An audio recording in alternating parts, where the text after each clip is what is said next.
sebagai komitmen kami yang kami bawa di dalam hadirat-Mu ya Allah. Firman Tuhan bersama kita katakan, bagaikan bencana siap dibentuk, demikian hidupku di tangan-Mu. Dengan urapa kuasa Roh-Mu, ku dibaharui selalu. Jadikanku Allah dalam rumah-Mu, inilah hidupku di tangan-Mu. Pakailah seluruh kehendak-Mu, pakailah sesuai rencana-Mu.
Jadikan kami bejana-bejana yang indah, menjadi perabot-perabot yang indah di tangan-Mu Tuhan, untuk kemuliaan bagi nama-Mu.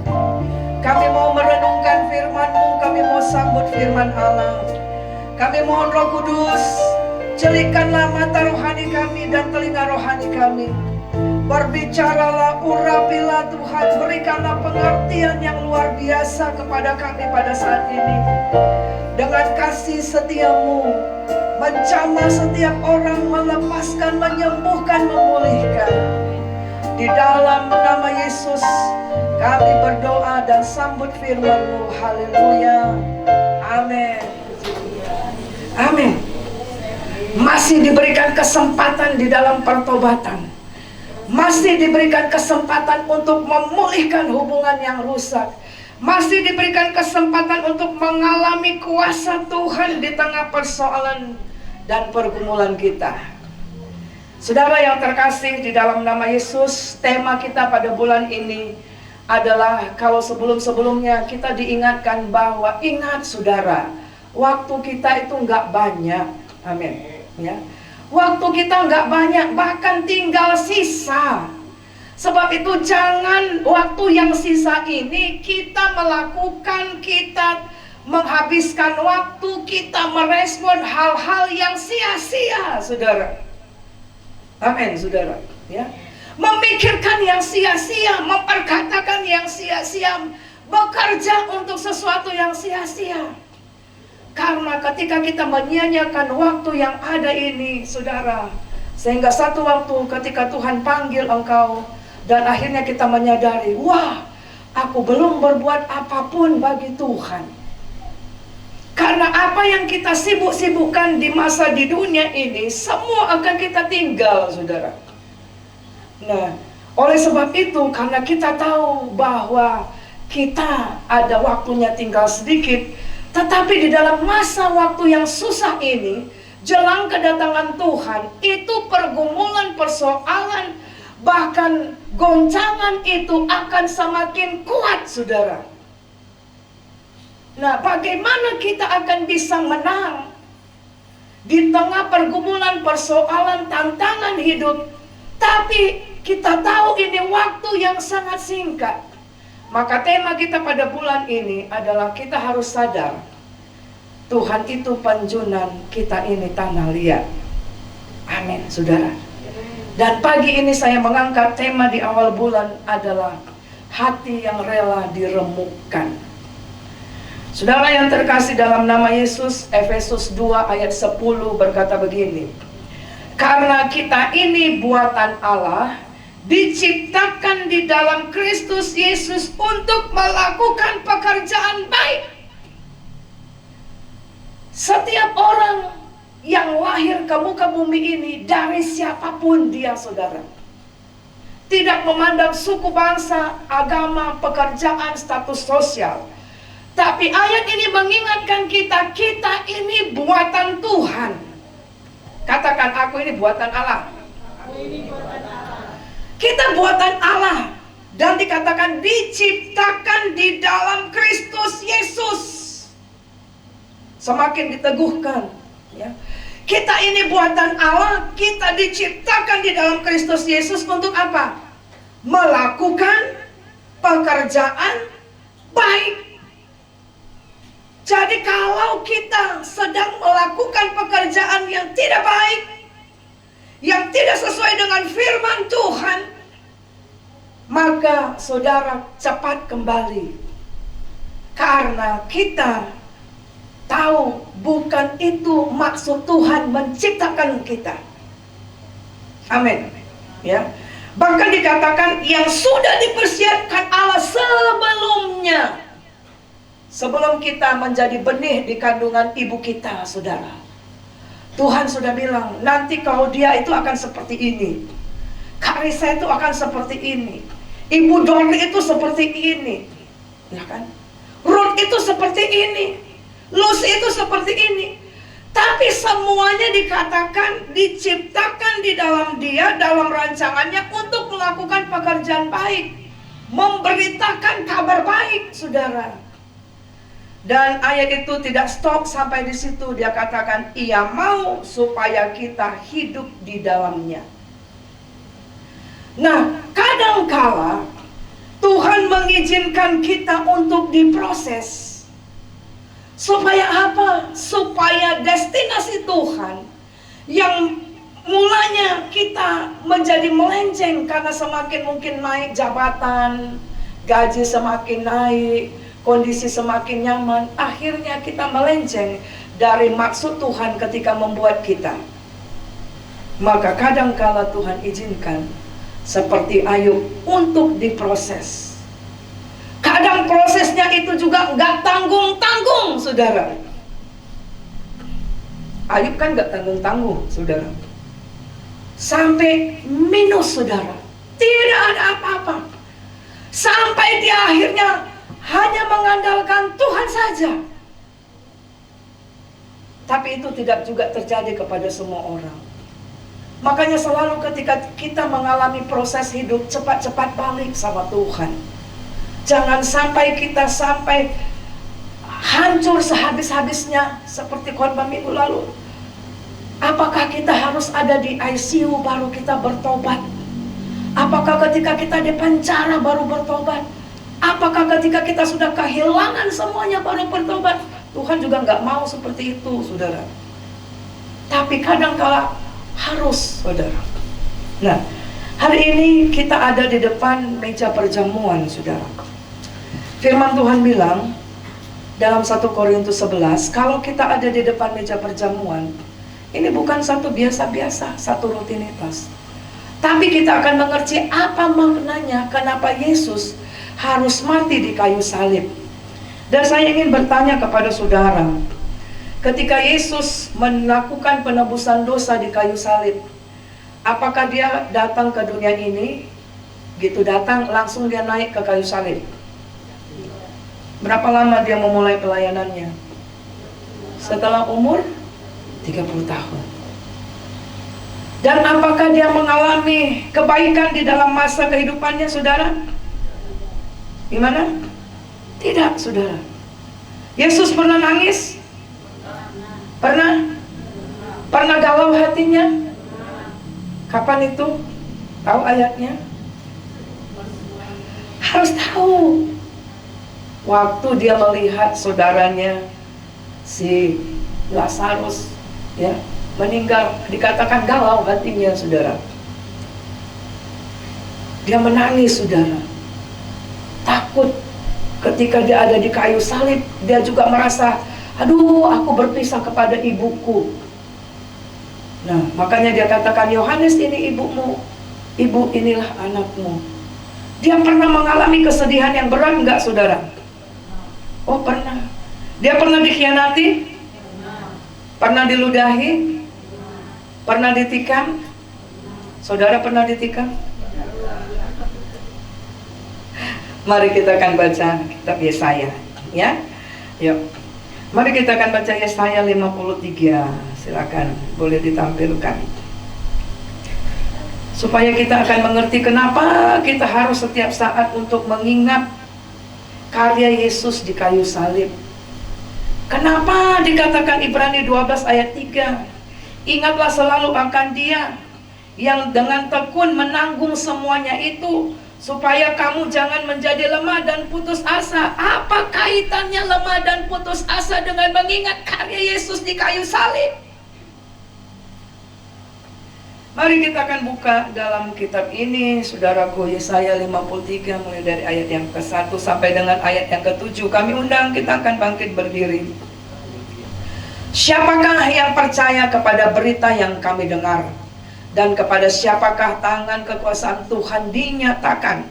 Sebagai daun ia tumbuh di hadapan Tuhan, dan sebagai tunas dari tanah kering, ia tidak tampan dan semaraknya pun tidak ada, sehingga dia aman dan dia dan selalu tidak, sehingga kita menginginkannya.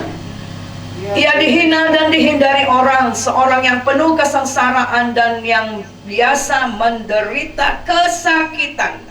Ia sangat dihina sehingga orang menutup mukanya terhadap dia, dan bagi kita pun dia tidak masuk hitungan.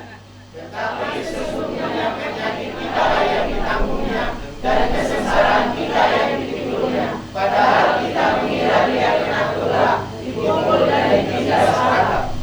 Tetapi dia tertikam oleh karena pemberontakan kita, dia diremukkan oleh karena kejahatan kita. Ganjaran yang mendatangkan keselamatan bagi kita ditimpakan kepadanya, dan oleh bilur-bilurnya kita menjadi sembuh. Masing-masing kita mengambil jalannya sendiri, tetapi Tuhan telah melimpahkan kepadanya kejahatan. Sama-sama. Dia dianiaya, tetapi dia membiarkan diri ditindas. dan tidak membuka mulutnya, seperti anak domba yang dibawa ke pembantaian, seperti induk domba yang keluh di depan orang-orang yang menggunting mulutnya. Ia, katakan, ia tidak membuka mulutnya. Bilang kiri kanan, ia tidak membuka mulutnya. Silakan duduk, saudara. Saudara yang terkasih dalam nama Yesus, ya. Kalau kita lihat, kenapa tadi saya bertanya, kenapa Yesus Allah itu harus turun menjadi manusia dan disebut namanya Yesus untuk menyelamatkan kita? Kenapa nggak gitu datang dia langsung naik ke kayu salib? Tapi ayat ini dikatakan dia menderita, biasa menderita. Dia ditolak. Kalau kita pernah baca kisah di kampungnya di Kapernaum, dia ditolak. Dia dihina, dia ditinggalkan, saudara. Lalu sebelum naik ke kayu salib, kenapa nggak langsung aja dia naik ke kayu salib, udah kan gitu. Tapi prosesnya itu, saudara, yang kita baca dalam Yesaya 53, nubuatan itu sudah disampaikan. Dia harus diremukkan, saudara. Mulai dari mana diremukkan Tuhan Yesus? Dari kepala. Kepala ini diremukkan, saudara, diambil mahkota duri. Ya. Mahkota biasanya menjadi gambar kebanggaan. Tapi ini, saudara, yang menimbulkan luka. Dan itu ditokok lagi supaya masuk, nancep, saudara. Lalu, saudara, apa yang terjadi lagi? Dia disiksa, dipukul. Ayat Yesaya 53 dikatakan dipukul. Dan ketika dia dipukul, saudara, itu sampai dikatakan ujungnya itu ada paku. Dan ketika setiap kali dia dipukul, dicambuk, itu akan menarik kulitnya, dagingnya sehingga terkoyak. Makanya kita akan mengerti Yesaya 53 dikatakan tidak lagi nampak rupanya seperti manusia. Dan tidak ada seorang pun menginginkan dia, saudara. Karena benar-benar sudah hancur, saudara. Gak berbentuk, dikatakan bahkan tidak masuk dalam hitungan kita. Bahkan dikatakan apalagi, saudaraku, dia disiksa, saudara. Dipaku tangan dan kakinya, diremukkan, saudara. Nah, saudaraku yang dalam nama Yesus, kematian Yesus di kayu salib mengingatkan kita bahwa ia rela diremukkan. Ya kan, saudara? Yesus rela diremukkan untuk siapa? Untuk kita, untuk saya dan saudara. Supaya apa, saudara? Kita diremuk. Supaya ketika kita diremukkan, kita tidak hancur. Karena dia sudah selesaikan dulu di kayu salib. Apa yang disebutkan dalam ayat itu yang pertama?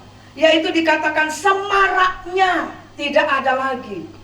Keagungannya sebagai Allah itu tidak ada lagi, saudara. Dipermalukan, dihancurkan, saudara. Ayat itu berkata tidak ada seorang pun yang menginginkan dia. Karena kalau sudah rusak, sudah hancur, pasti di situ ada darah-darah, ya kan, saudara? Sudah bau amis. Gak ada yang mau diinginkan. Bagaimana, saudara? Lalu kalau kita, saudara, ini aplikasinya begini. Ketika kita diizinkan Tuhan diremukkan, yang tadinya kita berjaya, punya semuanya, punya pangkat, jabatan dan semuanya, engkau belum datang saja orang sudah tahu itu bapak yang datang, misalnya ibu yang datang. Lalu sibuk, apa yang mau diangkat, Pak? Tas mau diangkat. Tapi satu waktu karena satu peristiwa, hancur sehancur-hancurnya, sehingga engkau dilihat orang pun tidak lagi. Bagaimana sikap hati kita, saudara? Kita tinggalkan Tuhan. Banyak orang meninggalkan Tuhan karena dia tidak lagi mendapatkan pujian. Dia sudah dicampakkan, tetapi Tetapi ingatlah firman ini, saudaraku. Yesus diremukkan, semaraknya sudah tidak ada, bahkan tidak diingini lagi. Tapi ayat itu berkata, ayat terakhir, apa dia katakan? Dia tidak membuka. Lalu dikatakan di situ dia dihina, saudara, dihina. Bagaimana saudara? Ketika saudara dihina, hati saudara hancur mungkin. Saudara diperkatakan perkataan yang tidak saudara lakukan. Maka dunia akan apa? Akan merespon itu kan gitu ya. Diremukkan dia, dihina. Gak tahan. Kita baru hati kita yang dihina, saudara. Belum mengalami fisik. Padahal nanti jelang kedatangan Tuhan bisa saja di antara kita akan mengalami masalah kedagingan. Kan siapa yang tahu, betul nggak, saudara ya? Gak ada yang tahu, saya pun nggak tahu. Tapi ketika kita masih disiksa hati kita, pikiran kita dengan mendengar isu-isu, mendengar perkataan-perkataan yang baik, kita langsung tinggalkan gereja. Kita langsung meninggalkan pelayanan. Itu makanya saudara, kenapa Yesus Allah itu harus mengalami hinaan, cercaan, saudara. Penghinaan, direndahkan. Itu makanya dikatakan ayat firman Tuhan, orang yang digantung di kayu salib itu terkutuk. Artinya dihinakan. Karena dia naik ke kayu salib itu nggak pakai pakaian raja, saudara. Pakaian rajanya kan dibagi di bawah kan, saudara. Orang memperebutkan pakaiannya kan. Dihina. Pernah saudara dihina sampai seperti demikian sehingga saudara maaf tidak berpakaian? Hah? Tidak. Lalu kenapa kita tidak merelakan hati kita untuk menanggung dan kita tetap tutup mulut? Tadi kan ujungnya dibilang apa? Dia tidak membiarkan, dia membiarkan mulutnya ditutup. Ya saudara, sampai 2 kali kan ayat terakhir, betul? Gimana saudara? Yesus sudah lebih dulu supaya ketika kita diremukkan karena hinaan, karena perkataan dilecehkan, apapun itu, kita kuat. Amin. Kita menang. Tidak mental kerupuk.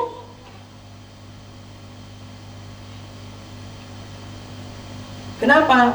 Ayat firman Tuhan berkata, perkataan si pemfitnah seperti sedap-sedapan yang masuk langsung ke dalam hati. Yang namanya fitnah, yang namanya kata-kata negatif, yang namanya cercaan, hal-hal yang tidak benar, yang nama hoax, itu orang gak mikir-mikir, langsung masuk sini, gak tanya kebenarannya, langsung di sini. Nah, kita harus punya hati yang rela dibentuk. Jangan menjadi orang yang baperan. Kenapa saudara? Kalau kita menjadi orang yang baperan, susah sendiri, gak bisa tidur. Ya, benar saudara? Kau pikirkan, kenapa dia berkata gitu tadi ya? Salahku kenapa? Ya, habis waktumu. Padahal besok pagi kau harus bangun pagi kerja. Bangun pagi udah pusing-pusing karena nggak tidur semalaman kan saudara. Memikirkan perkataan yang tidak betul, nah itu hal yang sia-sia.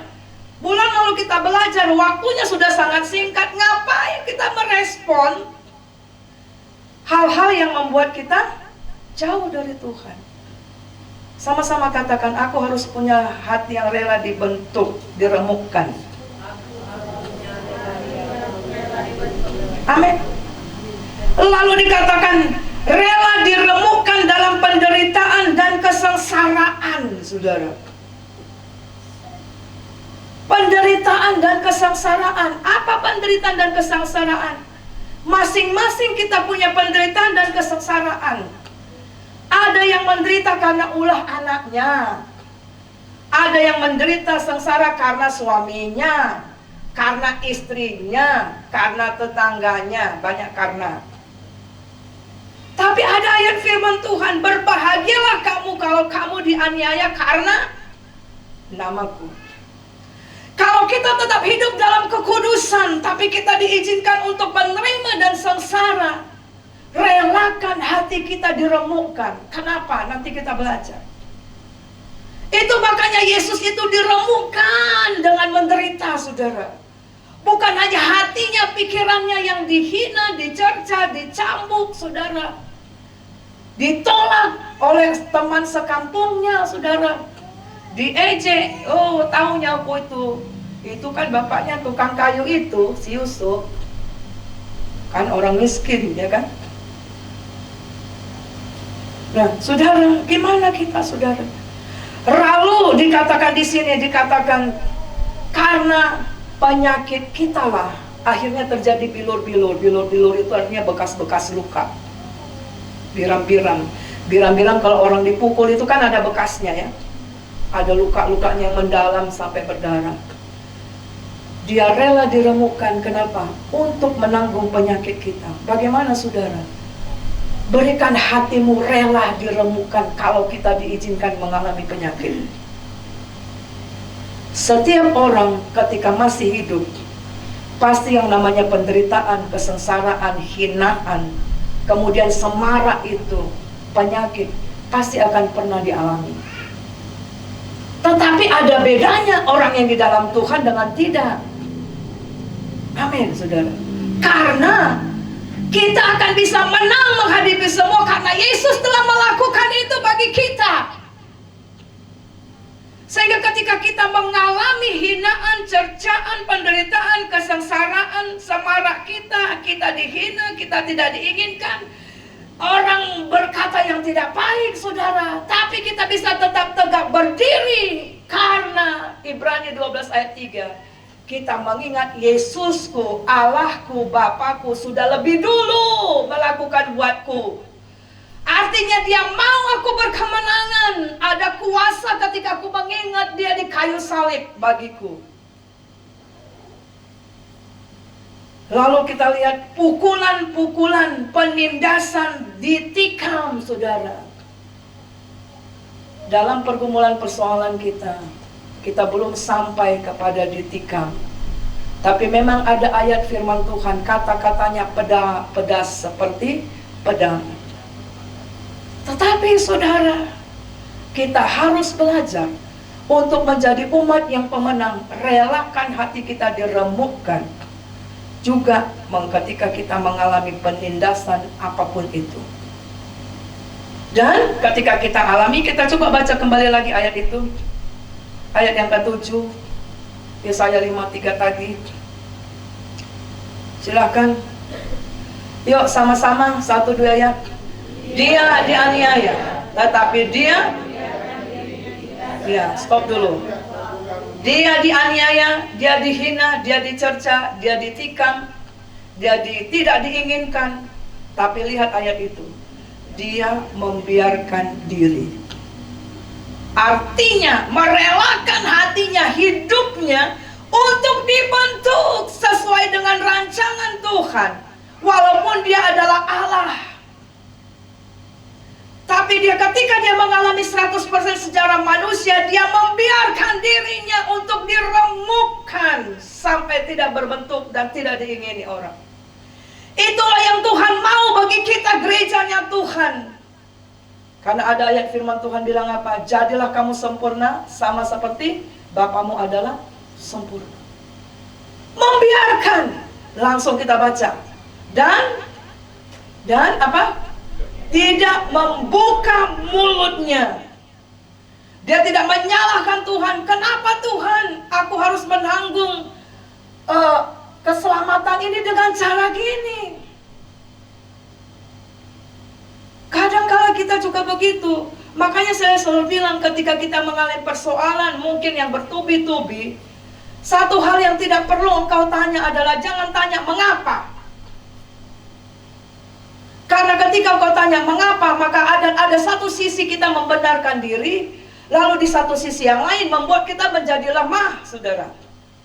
Karena kita pun tidak akan tahu jawabannya. Karena ada firman Tuhan bilang, Kemuliaan Allah adalah merahasiakan segala sesuatu.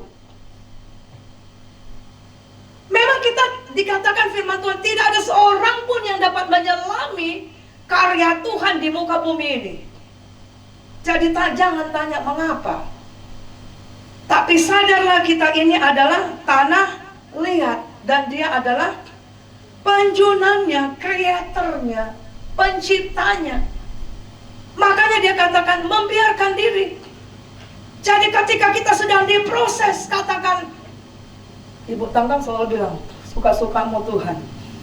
Kita suka nyanyi kan, suka-sukamu Tuhan. Tapi ketika Tuhan lakukan suka-suka, kenapa Tuhan, nggak mau kan gitu. Kita nyanyi tadi, ku mau sepertimu Yesus. Saudara waktu nyanyi tadi, saudara nangis nggak? Nangis. Ku mau sepertimu Yesus. Ini yang Tuhan alami. Mau seperti Yesus? Kok jadi berkurang yang mau? Siapa yang mau seperti Yesus? Berarti aku rela diremukkan. Siapa mau seperti Yesus? Katakan aku rela diremukkan. Loh, bukankah kita anaknya Tuhan, anaknya Allah? Dan kita akan pergi ke Yerusalem baru. Persoalan-persoalan itu akan mengikis hal-hal yang tidak sesuai dengan kehendak Tuhan. Lalu kita baca saudara, ya. Tidak membuka mulutnya. Tidak menyalahkan orang lain, tidak menyalahkan Tuhan, tidak menyalahkan situasi kondisi. Lalu dikatakan seperti anak domba yang dibawa ke pembantaian. Saudara, kalau di daerah sana, jadi orang di sana itu membawa domba, dibawa di depan penggembalanya untuk diapain saudara? Dicukur habis dia punya bulunya, siap untuk dibantai. Rela dibantai seperti induk domba yang keluh di depan orang-orang yang menggunting bulunya. Apa yang sedang digunting dari hidupmu? Kesuksesanmu, hubunganmu, kesehatanmu, hatimu, apa yang sedang digunting? Ayat itu dikatakan, kembali lagi yang kedua, sama-sama, ia tidak membuka mulutnya.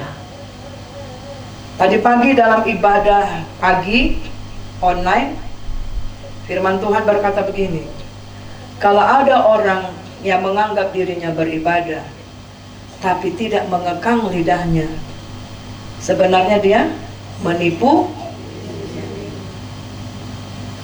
Itu makanya kita mengerti kenapa Yesus naik ke surga dan mencurahkan rohnya yang kudus.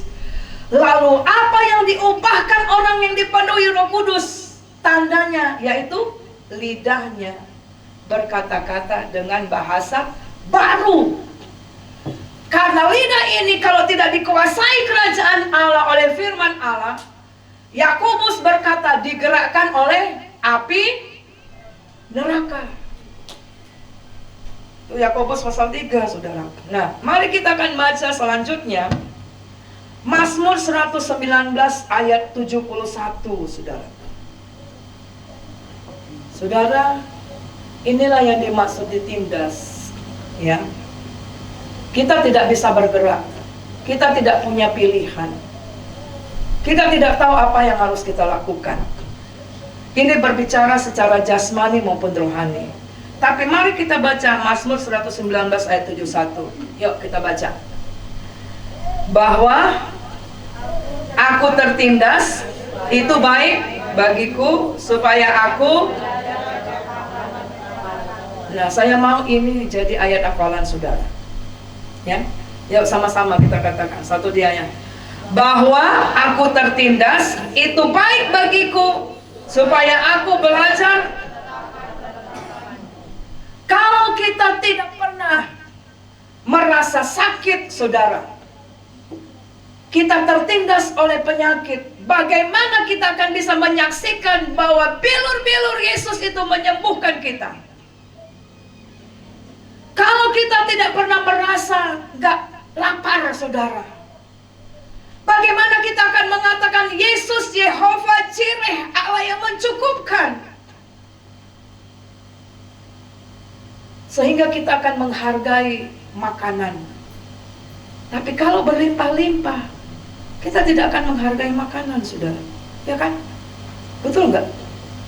Kalau kita sehat-sehat, kita pun lalai menjaga kesehatan kita. Betul? Sehingga kita mengerti, oh iya Tuhan, seperti itu. Mari kita akan baca juga Yakobus 1 ayat 2 sampai dengan ayat yang keempat. Kita baca Yakobus 1 ayat 2 sampai 4. Silakan. 1-2 ya. Saudara-saudaraku, anggaplah sebagai suatu kebahagiaan apabila kamu. Artinya begini, saudara. Bagaimana kita menghadapi pencobaan? Ingatkan diri kita, kalau kita masih hidup, pencobaan itu pasti akan tetap ada. Air mata itu akan tetap ada. Tetapi bagaimana kita supaya kita mengisi waktu yang ada ini tetap berkenan kepada Tuhan, berkemenangan? Maka respon kita ketika kita menghadapi pencobaan, ayat ini berkata, anggap itu sebagai kebahagiaan. Memang ajaran Kristus itu aneh bagi dunia, tapi itulah intinya. Karena saudara, ketika kita sedang dicobai, mungkin sedang menghadapi penyakit atau masalah ekonomi atau masalah yang lain, kita yang harus melaluinya kan saudara, tetap akan ada kan. Jadi udah bahagia aja.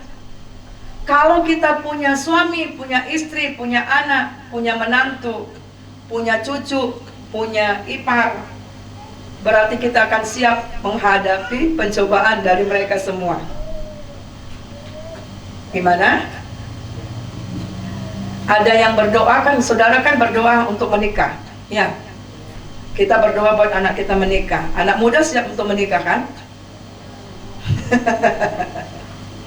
Artinya siap diomelin sama mertua. Artinya siap dijengkelin oleh menantu. Mungkin aku juga punya menantu nanti kan ke depannya. Pasti ya. Ya. Kenapa? Gak semua orang sempurna, saudaraku. Dan ketika tidak ada asap, gimana tuh?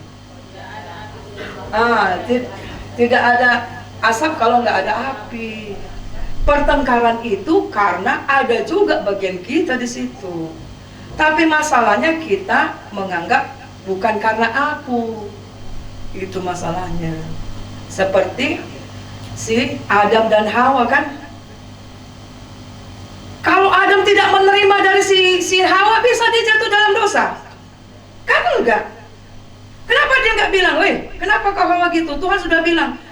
Adam nggak ingatkan istrinya kan? Tapi diambilnya juga, dia makan. Nah itu masalahnya saudara. Kalau kita bekerja, pasti kita akan mengalami pembentukan di dunia kerja.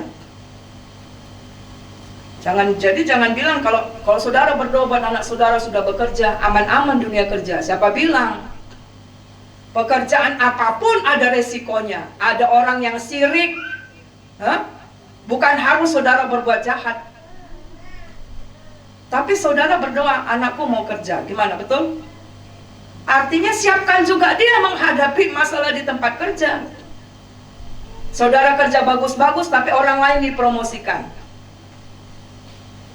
Ya gak apa-apa, hati bisa diremukkan. Amin. Iya. Nah, lalu kita baca terus ayat 3 dan 4, saudara. Mari kita lihat. Ya, 1, 2 ya.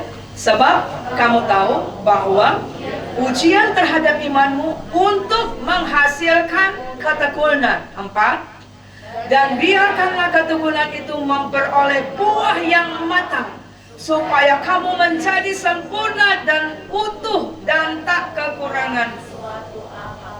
Jadi itu makanya kenapa Yakobus katakan, Kalau kita sedang diproses oleh Tuhan, dibentuk oleh Tuhan, seperti seorang penjunan, tanah liat di tangan penjunan, kalau dia lihat itu tidak baik, dihancurkannya, diremukkannya.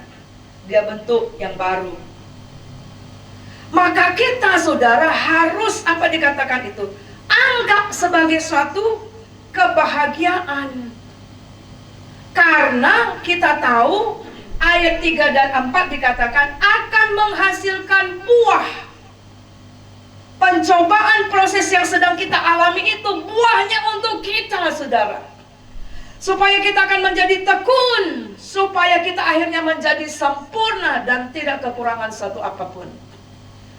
Ternyata pujian kita tadi, ku mau sepertimu Yesus, disempurnakan selalu. Ingat saudara, penyempurnaan itu ternyata melalui proses peremukan. Amin. Amin. Jadi bagaimana kita diremukan? Yang pertama diremukan hati kita. Mau nggak kita menjadi baperan, langsung tersinggung, langsung marah, langsung emosi, langsung kita tinju tuh orang. Kalau hati kita saja tidak rela diremukkan, bagaimana kita akan bisa menang? Kalau tiba-tiba datang si antikris, woi berhenti, jangan beribadah lagi. Sangkal Yesus, saya pikir orang itu pasti akan sangkal Yesus. Kenapa? Hatinya saja tersinggung, nggak berani dia untuk berkemenangan. Bagaimana ketika sudah diperhadapkan sangkal Yesus atau enggak? Dan umat Tuhan harus siap menghadapi itu. Karena siapa yang tahu siapa yang akan pergi meninggal dipanggil Tuhan, tapi ada yang masih hidup pada waktu sangkakala berbunyi. Kan gak ada yang tahu. Betul apa enggak? Jadi umat Tuhan harus siap diremukkan supaya menjadi tekun, supaya jadi tahan uji, supaya menjadi kuat, saudara. Karena di ujungnya itu ada berkat yang menanti. Pasti ada berkat yang menanti. Karena ada ayat firman Tuhan berkata, tidak selamanya dibiarkan orang benar itu jatuh. Kita baca 2 Korintus 12 ayat 9. Bagaimana kita akan merespon ketika kita dibentuk, saudara? Kita baca 2 Korintus 12 ayat 9. Apa dikatakan di sini? Mari kita akan baca. 1, 2 yang. Tetapi jawab Tuhan kepadaku, cukuplah kasih karuniaku bagimu. Sebab justru dalam kelemahanlah kuasaku menjadi sempurna. Sebab itu terlebih suka aku bermegah atas kelemahanku, supaya kuasa Kristus turun menaungi aku. Saudara, ayat ini berkata, justru pada waktu kita sedang diremukkan, saat kita sedang tidak berdaya, saat kita nggak tahu bilang apa yang harus kita lakukan, pada saat itu firman Tuhan berkata, kuasa Tuhan sempurna dalammu. Amin. Disitulah Tuhan mengakses dan menyatakan kuasanya untuk menolongmu, menyembuhkan engkau, membukakan jalan, sampai kita akan menjadi satu kesaksian. Luar biasa Tuhan memulihkan, luar biasa Tuhan buka jalan dari orang-orang yang aku gak kenal. Itu saudara. Paulus berdoa supaya dia disembuhkan, tapi Tuhan bilang enggak. Tuhan bilang cukup. Kita pernah berdoa misalnya bagi orang-orang, ada yang disembuhkan, ada yang enggak. Ada yang membawa kematian. Tapi Tuhan bilang apa? Cukup kasih karuniaku. Artinya Tuhan sedang mengajarkan kepada kita, mau kita tetap sakit, mau kita tetap dalam kesengsaraan, tapi tetaplah imanmu di dalam Tuhan. Jangan sangkal Yesus. Mengertilah bahwa apapun yang sedang kita alami itu ada dalam rancangan Tuhan, dan kita akan dimampukan melaluinya. Dan dalam proses itu kuasa Tuhan sedang disempurnakan bagi kita. Kalau engkau sedang mengalami orang-orang yang membuat hatimu sering terluka, amarah, emosi, sebenarnya Tuhan ingin memberikan kuasa apa? Panjang sabar. penguasaan diri. Kan dikatakan orang yang dapat menguasai diri sama seperti dia menguasai 10 kota. Saudara ngerti? Kalau kita ada kuasa pengendalian diri, artinya kita siap memimpin 10 kota. Ngerti nggak saudara maksud firman Tuhan itu? Berkat yang Tuhan sediakan 10 kota. Ngerti nggak saudara maksudnya 10 kota? Berkat yang sempurna. Tapi harus diuji dulu penguasaan diri, pengendalian diri. Apalagi saudara?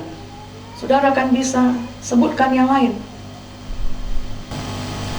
Oke, mari kita akan baca Wahyu 21 ya, ayat 7. 1, 2 ya.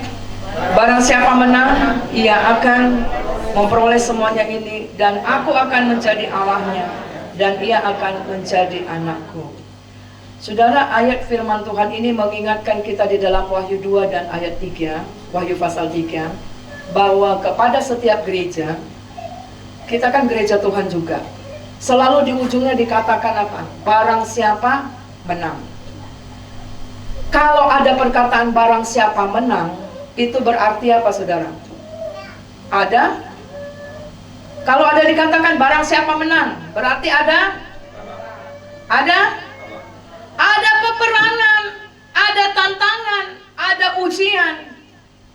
Betul? Iya. Bagaimana kita menang kalau tidak ada pencobaan? Nah, ayat itu berkata, semuanya itu akan menjadi milikmu apabila kamu menjadi menang. Kamu akan menjadi Allahku. Tapi ayat 4 dikatakan bahwa hanya di surga kita akan berhenti menangis. Ia akan menghapus segala air mata dari mata mereka. Itu hanya di surga. Tetapi selama kita ada di bumi, tidak usah tanya kalau kita masih tetap menangis. Betul? Waktu kita lahir, kita ketawa atau nangis? Wah, ngerilah dokternya ketika lahir. Lahir si Ucok kan. Hahaha. Dokternya pasti pingsan, saudara. Ya, kok. Tapi dia nangis. Baru dilihat, mulailah penderitaan itu. Ya kan? Apa penderitaannya? Mulailah dia harus bangun sendiri. Selama ini dibawa-bawa mamanya di perutnya kan. Mulailah dia harus jalan sendiri. Waktu mulai berjalan itu kan harus jatuh-jatuh. Ya kan? Tadinya makannya disuapin di perut mamanya, bodo amat dia tidur-tidur ada nyenyak. Gini. Sekarang harus mulai makan. Belajar sayur, makan yang pedas-pedas, belajar. Ya kan, saudara? Lalu masuk sekolah, harus ada PR. Kalau enggak gimana naik tingkat? Gimana saudara menang? Betul saudara? Nah, oleh sebab itu saudara, sekali lagi, karya Yesus di kayu salib, ingatlah dalam Yesaya 53, Tuhan harus diremukkan supaya ketika kita menghadapi peremukan itu, kita tidak remuk. Amin. Pada waktu kita sedang diremukkan hati kita, pikiran kita, pekerjaan kita, kesehatan kita, masalah kita, kita tidak menjadi remuk. Kita tidak akan jatuh karena Kristus telah menanggungnya bagi kita. Dan kita bisa berkemenangan. Amin. Itulah makanya kenapa kita sebentar akan masuk dalam perjamuan kudus. Sebab itu, relakan hati kita untuk diremukkan. Seperti Tuhan, apa saudara? Membentuk, menghancurkan tanah liat. Yang dia lihat, ini sudah nggak bagus ini. Dia mendesain kembali kehidupan kita dengan proses hidup kita. Makanya dikatakan untuk kebaikanku. Amin. Rancangan Tuhan itu semua yang terbaik bagi kita. Mari kita akan bangkit berdiri. Jangan putus asa. Jangan kecewa. Jangan tinggalkan Tuhan. Jangan tanya mengapa. Amin, saudara. Tapi izinkan Tuhan melakukan kehendak-Nya. Karena di situ kuasa Tuhan sempurna atas kita. Berkat Tuhan yang tidak pernah kita pikirkan tercurah pada saat kita mengizinkan proses itu. Dan proses itu tetap ada selama kita masih hidup. Air mata akan tetap ada selama kita masih hidup, saudara. Amin, saudara. Jangan takut menangis, tapi tangisan itu harus membawa kepada pertobatan. Kita nyanyikan pujian ini. Ingat kasih-Nya, ingat kebaikan-Nya. Ingat kasih-Nya, ingat kebaikan-Nya.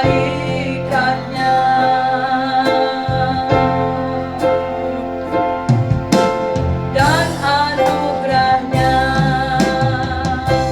selamatkanku.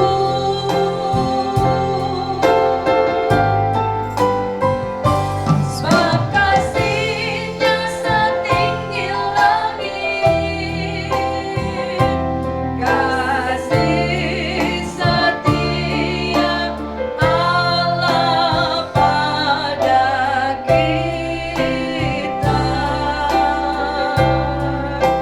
Besar kasih Allah pada kita. Katakan, ku tak akan lupa. Supaya kita jangan lemah dan putus asa, jangan lupa.